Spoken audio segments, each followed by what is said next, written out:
வணக்கம். மூன் செய்திகளுக்காக ஸ்ரீதேவி. இன்றைய முதன்மை செய்திகள்.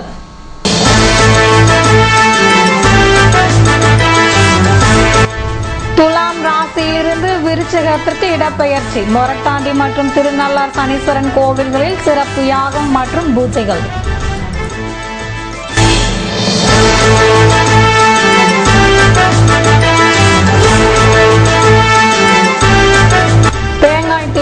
அதிசய உருவத்துடன் பிறந்த ஆட்டுக்குட்டியை கண்டு பொதுமக்கள் ஆச்சரியம். சரியான சிகிச்சை அளிக்க வனத்துறை யோசனை.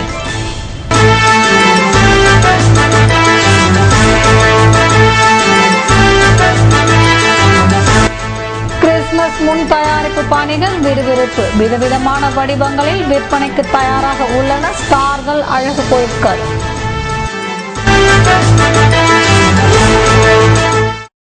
இனி விரிவான செய்திகள். சனி பெயர்ச்சியை முன்னிட்டு மொரட்டாண்டி சனீஸ்வரன் கோவிலில் நடைபெற்ற சிறப்பு பூஜைகளில் தமிழகம், புதுவை மற்றும் பல்வேறு மாநிலங்களில் இருந்து பக்தர்கள் கலந்து கொண்டனர்.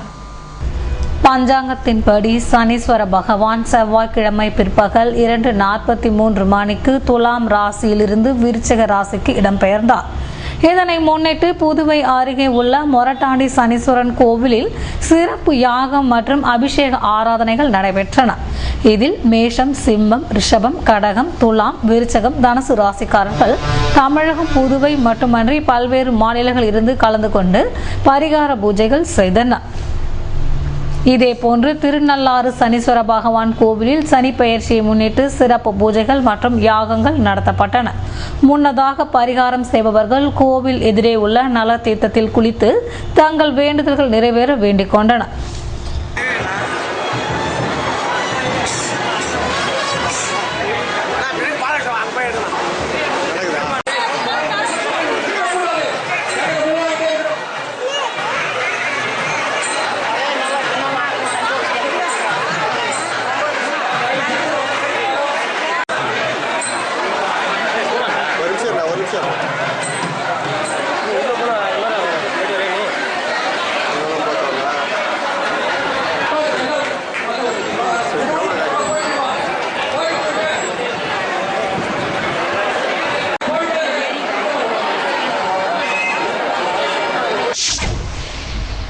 புதுவை தேங்காய் திற்றில் ஒற்றை கண்ணுடன் பிறந்த ஆட்டுக்குட்டியை கண்டு மக்கள் ஆச்சரியமடைந்தனர். புதுவை தேங்காய் திட்டு புருஷோத்தமன் வீதியை சேர்ந்த மோகன் என்பவர் 40க்கும் மேற்பட்ட ஆடுகளை வளர்த்து வருகிறார். இவர் வளர்த்து வரும் ஆடுகளில் ஒன்று திங்கட்கிழமை 2 குட்டிகளை ஈற்றது. அதில் ஒரு குட்டிக்கு 2 கண்களுக்கு பதிலாக 1 கண் மட்டுமே காணப்பட்டது. மேலும் வழக்கமான முக அமைப்பு இல்லாமல் இருக்கும் தகவல் பரவியதை அடுத்து அப்பகுதியை சேர்ந்த மக்கள் வித்தியாசமான அமைப்பு கொண்ட ஆட்டுக்குட்டியை கண்டு ஆச்சரியமடைந்தனர். நேற்று ஈவினிங் ஒரு 5 மணிக்கு ஆடு குட்டி போடுது. அதில் ஒரு ஆடு நல்லா இருக்குது, ஒரு ஆடு வந்து பார்த்திங்கன்னா இந்த மாதிரி நெத்தியில் கண்ணோட வந்திருக்கு. இதை பற்றி நான் கால்நடைத்துறைக்கு அறிவிச்சிருக்கேன். அவங்க அங்கே எடுத்துகிட்டு வர சொல்லியிருக்காங்க. மேற்கொண்டு என்ன நடக்குதுன்னு தெரியல, அங்கே போனதான் தெரியல. கிறிஸ்துமஸ் பண்டிகையை கொண்டாட இன்னும் 8 தினங்கள் உள்ள நிலையில் அதற்கான முன் தயாரிப்பு பணிகளில் கிறிஸ்துவர்கள் ஈடுபட்டுள்ளதால் ஸ்டார் மற்றும் குடில் பொம்மை விறுவிறுப்படைந்துள்ளது. இயேசு பிறந்த தினம் உலகம் முழுவதும் கிறிஸ்துமஸ் பண்டிகையாக கொண்டாடப்படும் நிலையில் இதற்கான கொண்டாட்டங்கள் வெளிநாடுகளில் தற்போதே துவங்கிவிட்டன. கிறிஸ்துமஸ் பண்டிகைக்கு இன்னும் 8 தினங்கள் உள்ள நிலையில் நேரு வீதி, மிஷன் வீதி போன்ற இடங்களில் கிறிஸ்துமஸ் ஸ்டார்கள் விதவிதமான வடிவங்களில் விற்பனைக்கு வைக்கப்பட்டுள்ளன. இது மட்டுமன்றி பாலன் இயேசுவின் பிறப்பை உணர்த்தும் வகையில் வீடுகளில் அமைக்கப்படும் குடில்களுக்கு தேவையான சுரூபங்கள், கிறிஸ்துமஸ் மரங்கள், அலங்கார பொருட்கள் போன்றவையும் விற்பனைக்காக குவிந்துள்ளன. கிறிஸ்துமஸ்க்காக ஆடை அலங்கார பொருட்களை வாங்குவதில் மற்றும் கிறிஸ்துவர்கள் தற்போது அதிக ஆர்வம் காட்டி வருவதால் ஸ்டார் குடிகளுக்கு தேவையான பொருட்களை வாங்குவதில் சுணக்கம் ஏற்பட்டுள்ளது. இருப்பினும் கிறிஸ்துமஸ்க்கான முன் தயாரிப்பு பணிகளில் கிறிஸ்துவர்கள் பலர் ஈடுபட்டு வருவதால் ஸ்டார் மற்றும் குடில் பொம்மைகள் விற்பனை விறுவிறுப்படைந்துள்ளதாக வியாபாரிகள் தெரிவித்தனர். இந்த ஆண்டு புதிய வரவாக உள்ளூரை சேர்ந்தவர்கள் பெரிய ரக ஸ்டார்களை தயாரித்து அதனை மிஷன் வீதியில் விற்பனை செய்து வருகின்றனர். இதேபோன்று கிறிஸ்துமஸ் வாழ்த்து அட்டைகள் விற்பனை செல்போன்களின் ஆதிக்கத்தால் சரிந்துள்ளது. ஒலாந்திரியாவில் நடைபெற்ற சுற்றுச்சூழல் விழிப்புணர்வு கருத்தரங்கில் மழைநீர் சேமிப்பின் அவசியம் குறித்து விளக்கம் அளிக்கப்பட்டது. தேசிய சுற்றுச்சூழல் விழிப்புணர்வு கருத்தரங்கம் ஒலாந்திரியாவில் நடைபெற்றது. அறிவியல் தொழில்நுட்பம் மற்றும் சுற்றுச்சூழல் இயக்குனர் துவாரகநாத் சிறப்புரையாற்றினார். நிலத்தடி நீர்பிரிவு மற்றும் மண்வளம் விவசாய அதிகாரி சிறப்புரை ஆற்றினார். அவர் தம் உரையில் நீர்த்துளி உயிர்த்துளி என்ற தலைப்பில் நீ என் எதிர்கால அவசியம் பாதுகாப்பு பற்றி பேசினார். மழைநீர் சேமிப்பின் அவசியத்தை உணர்த்தும் வகையில் உரை நிகழ்த்தி சிறிய கண்காட்சி அமைத்தார். ஒலாந்திரியோ இயக்குனர் செந்தில்குமார் உரையாற்றினார். தாழி அறக்கட்டளை நிறுவனர் அறிவன் சுற்றுச்சூழல் பாதுகாப்பில் மகளிர் பங்கு என்ற தலைப்பில் பெண்களின் ஒத்துழைப்பு, நீரை சேமிப்பது, மரக்கன்றுகளை வீட்டில் நடுவது, பயன்படுத்திய நீரை செடிகளுக்கு பயன்படுத்துவது, அளவாக நீரை பயன்படுத்துவது பற்றி பேசினார். இடையிடையே பெண்களிடையே வினாக்கள் கேட்டு பரிசுகள் வழங்கப்பட்டது. புதுவையில் பள்ளிகளுக்கு இடையிலான ஹாக்கி போட்டியில் பங்கேற்று மாணவிகள் தங்கள் திறமையை வெளிப்படுத்தினர். புதுவை கல்வித்துறையின் சார்பாக நடைபெறும் வட்டம் 3 அளவிலான பெண்களுக்கான ஹாக்கி போட்டி இந்திரா காந்தி விளையாட்டு அரங்கில் நடந்தது. இதில் மொத்தம் 8 வட்டம் 10 அணிகள் கலந்து கொண்டன. 10 அணிகளில் தேர்ந்தெடுக்கப்படும் மாணவிகளில் சிறந்த மாணவிகள் மாநில அளவில் தேர்வு செய்து அவர்களை மாநில அளவில் நடைபெறும் விளையாட்டு போட்டியில் விளையாடுவார்கள். நிகழ்ச்சியை உடற்பயிற்சி ஆசிரியர் பழனி செய்திருந்தார். ஆசிரியர்கள் இதில் பங்கேற்றனர்.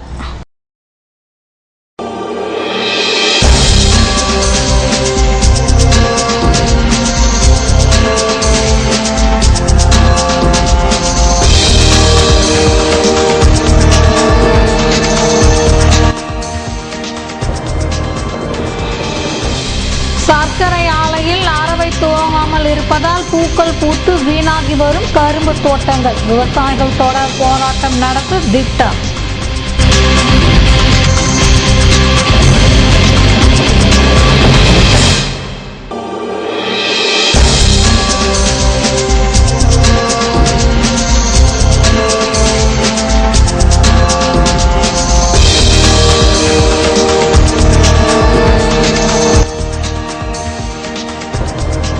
மில் தொழிலாளர்கள் சட்டசபை நோக்கி பேரணி. நிறுத்தப்பட்ட பஞ்சப்படியை ஜனவரி 1 தேதியிலிருந்து வழங்க வேண்டுமென கோரிக்கை.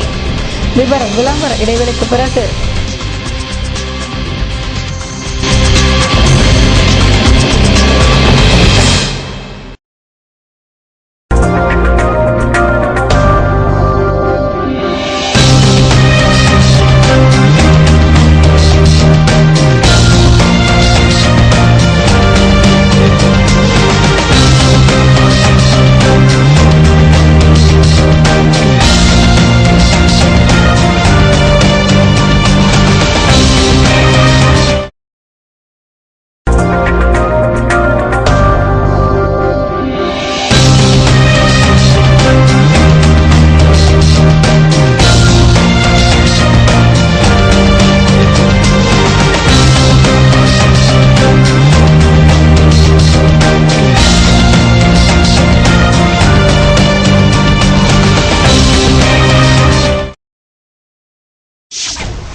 புதுவை கூட்டுறவு சர்க்கரை ஆலையில் அரவை பனைகள் துவங்கப்படாமல் இருப்பதால் கரும்புகள் வீணாகும் நிலைமை ஏற்பட்டுள்ளதை கண்டித்து விவசாயிகள் தொடர் போராட்டங்களில் ஈடுபட தயாராகி வருகின்றனர்.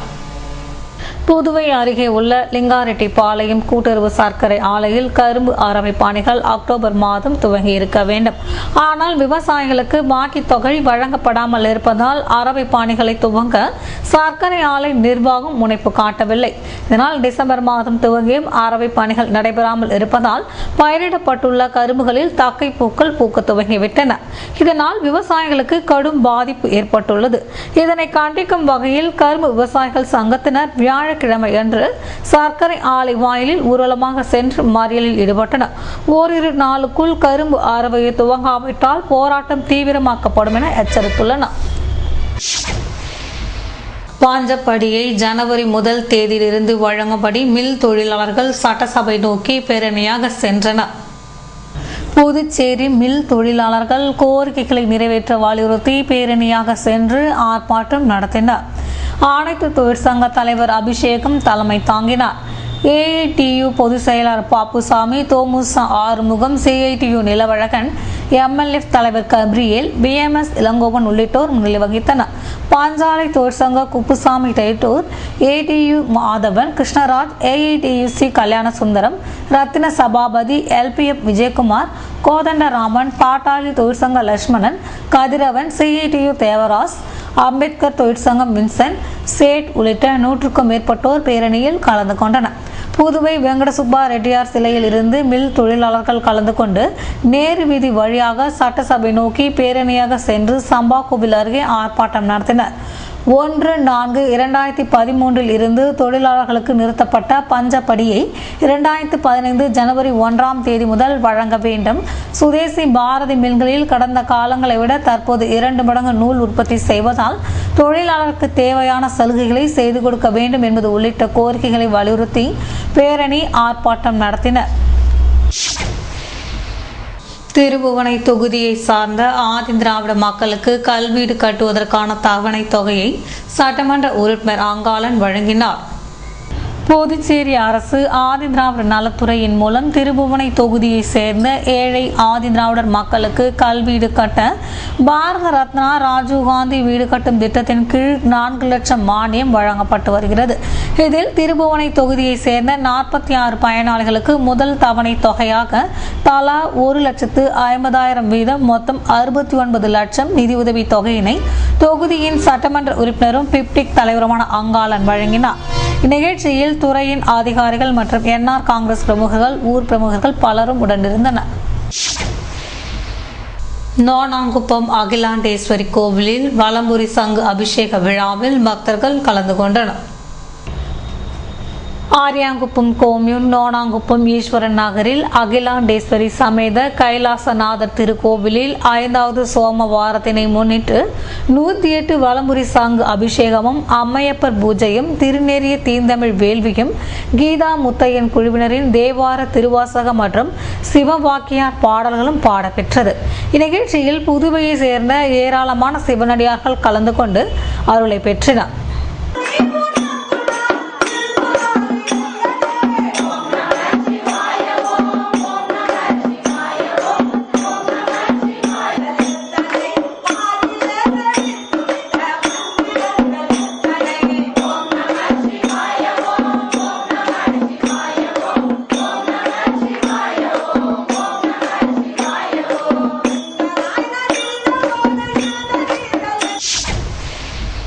புதுவை வரதராஜ பெருமாள் கோவிலில் ராமானுஜர் 1000வது ஆண்டு விழாக்குழு சார்பில் மார்கழி திருப்பாவை நிகழ்ச்சி நடைபெற்றது.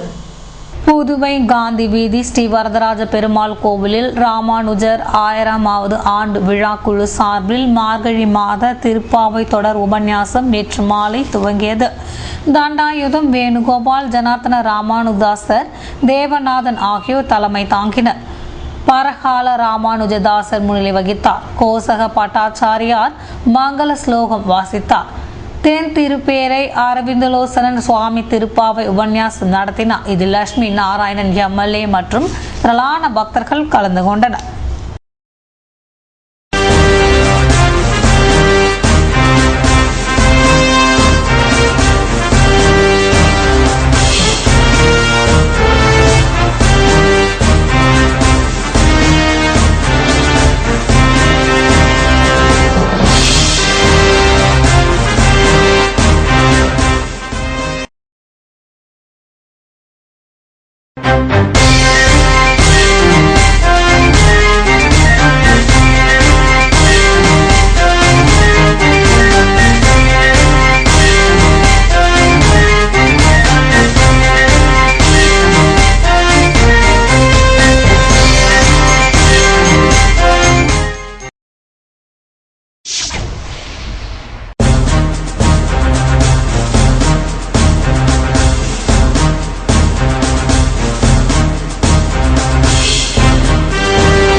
புதுவையில் இன்றைய வெப்பநிலை அதிகபட்சமாக 29 டிகிரி செல்சியஸாக பதிவானது.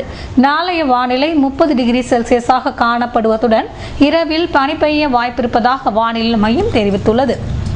புதுவை கடற்கரையில் இருந்து சுமார் 50 கிலோமீட்டர் தூரம் வரை இன்று 3 அடியாக காணப்பட்ட கடல் உயரம் நாளை 2 அடியாக காணப்படும் என்றும் தென்மேற்கு திசையில் இருந்து 21 கிலோமீட்டர் வேகத்தில் காற்று வீசும் என்று சென்னை வானிலை மையம் தெரிவித்துள்ளது.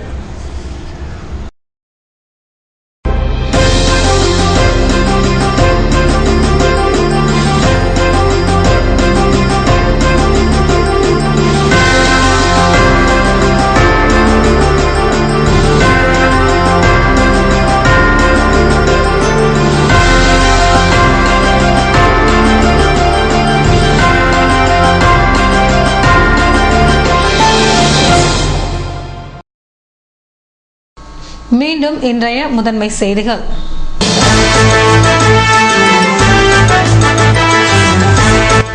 துலாம் ராசியிலிருந்து விருச்சிகத்திற்கு இடப்பெயர்ச்சி. மொரட்டாண்டி மற்றும் திருநள்ளார் சனீஸ்வரன் கோவில்களில் சிறப்பு யாகம் மற்றும் பூஜைகள்.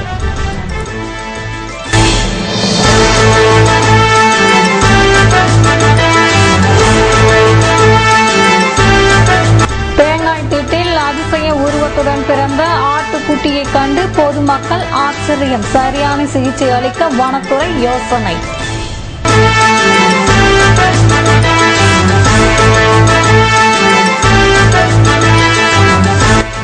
கிறிஸ்துமஸ் முன் தயாரிப்பு பணிகள் விறுவிறுப்பு. விதவிதமான வடிவங்களில் விற்பனைக்கு தயாராக உள்ளன ஸ்டார்கள் அழகு பொருட்கள்.